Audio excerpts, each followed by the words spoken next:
এমন এক অথর্ব সংসদ আমরা পেয়েছি যেখানে বিরোধী দলের নেতার বক্তব্যের পর সরকার দলের নেতা ভয়ের চোটে মাইক হাতে নিতে পারে না, মাইক পাঠিয়ে দেয় স্বরাষ্ট্রমন্ত্রীর কাছে। নিজের দলের নেতাকর্মীকে অবজ্ঞা করে এভাবে করে একটি অধ্যাদেশ তারা বাতিল করে দিতে চায়।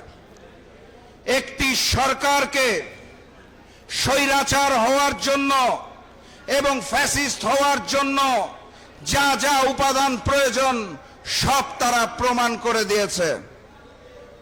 আপনারা খেয়াল করে দেখবেন, বিচার বিভাগকে ব্যবহার করার জন্য সুপ্রিম কোর্টের আইনজীবী নিয়োগের যে স্বাধীনতা ছিল সেখানেও সরকারি হস্তক্ষেপ, সেই অধ্যাদেশও বাদ দিয়ে দেওয়া হচ্ছে।